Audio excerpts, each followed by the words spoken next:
Hello students, इस video number 15 यानी 15 में सैनिड्यूज यानी उपलक्ष्य अलंकार के विषय में अध्ययन करेंगे।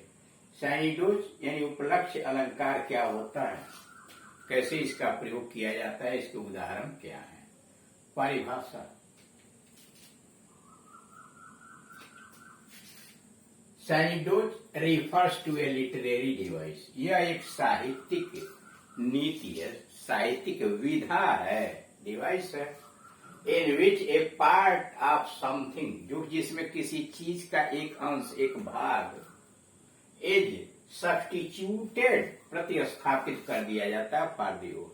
मतलब साधारण शब्दों में कह रहा है कि सैनिड्यूज refers यानी उपलक्ष्य अलंकार एक साहित्यिक विधा है जिसमें किसी चीज के एक अंश का प्रयोग प्रतिस्थापित किया जाता है पूरे के लिए, यानी अंश का प्रयोग पूरे के लिए किया जाता है। एज, जिस प्रकार से हायर्ड हैंड मतलब किराए पे लिया हुआ हाथ यानी वर्कर।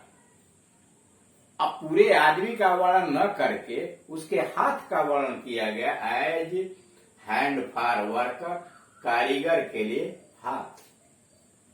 आर अथवा लेस कॉमनली, और बहुत कम साधारण तरीके से ए होल रिप्रेजेंट ए पार्ट, और संपूर्ण एक अंश को प्रस्तुत करता है। यानी अंश पूरे के लिए और पूर्ण अंश के लिए प्रयोग किया जाता है। एज वेन सोसाइटी डिनोट्स, और जब समाज संदर्भित करता है, बताता है हाई सोसाइटी, यानी सोसाइटी का प्रयोग हाई सोसाइटी के लिए किया जाता है।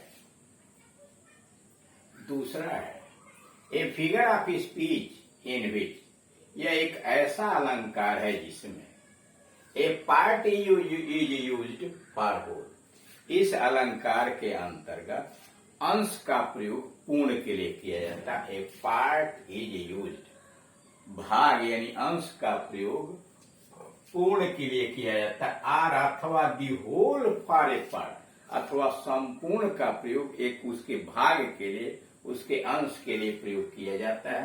The special for the general, विशिष्ट का प्रयोग सामान्य के लिए किया जाता है।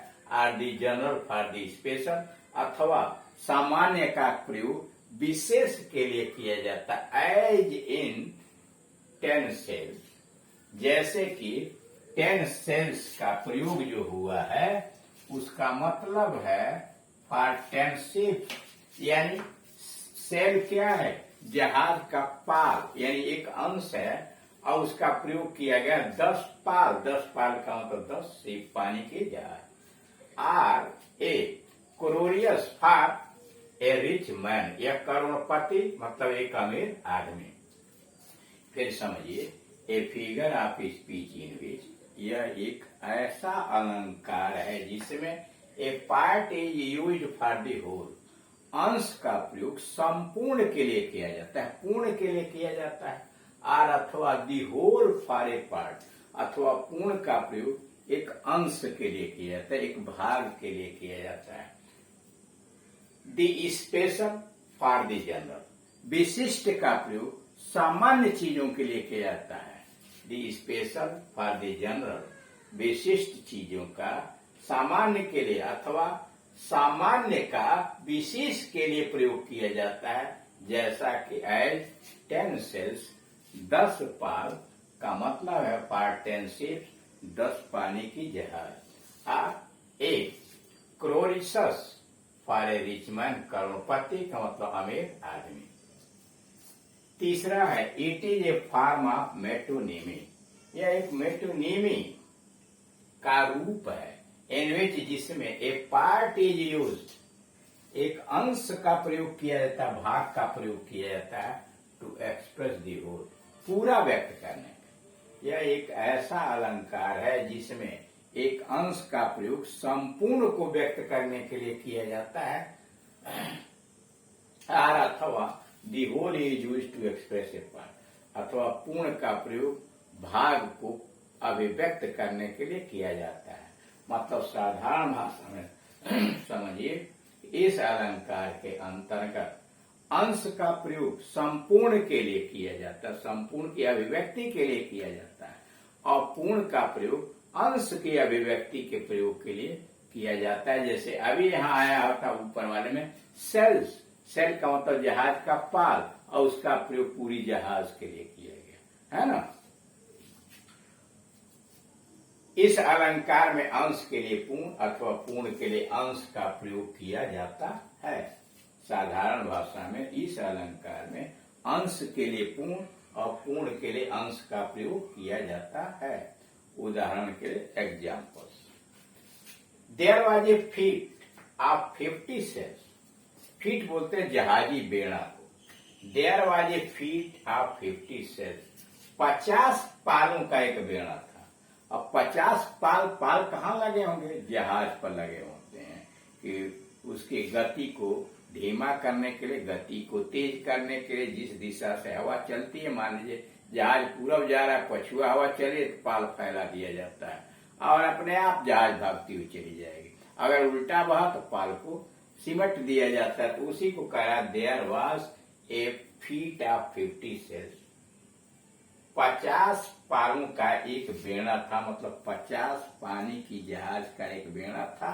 यहाँ जो सेल्स आया है वो शिप्स के लिए आया हुआ, सेल्स फॉर शिप्स, यानी यहाँ सेल का मतलब शिप्स है। दूसरा, ही हैज सीन 30 स्प्रिंग्स, उसने देख लिया, उसे देखा, he has seen 30 spring, spring बसंत, उसने 30 बसंत देखे हैं। अब एक वर्ष को जाड़ा, गर्मी, बरसात और बसंत ऋतुओं में बांट दिया जाता है, समझ रहे ना। अब वर्ष का नाम न लेकर के जाड़े का नाम ले लिया या गर्मी का नाम ले लिया, बसंत का नाम ले लिया, तब वो क्या हुआ? अब उसको कहेंगे पूर्ण के लिए। यानी यहाँ जो स्प्रिंग आया हुआ है, ही हैज सीन 30 स्प्रिंग, उसने 30 बसंत देखा है, मतलब 30 वर्ष देखा है। यह स्प्रिंग्स का मतलब फॉर ईयर, स्प्रिंग्स मतलब वर्ष फॉर ईयर। तीसरा है दी फैक्ट्री वाज एम्प्लॉयड, फैक्ट्री नियुक्त किया गया, एम्प्लॉयड 1000 है। अब यहाँ का फैक्ट्री संपूर्ण के आया, किसके लिए? कारीगरों के लिए।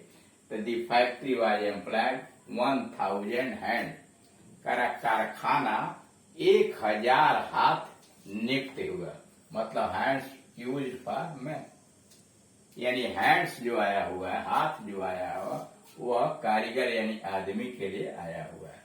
दी marble speaks of the glorious days, संगमरमर, the marble speaks of the glorious days, संगमरमर गौरवपूर्ण दिनों की अभिव्यक्ति दिलाता है।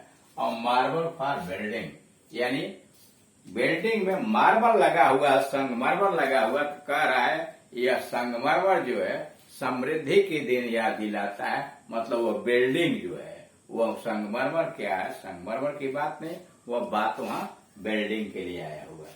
तो यहाँ आप देख रहे हैं कि इस उपलक्ष्य अलंकार के अंतर्गत अंश को संपूर्ण के लिए और संपूर्ण को अंश के लिए प्रयोग किया जाता है।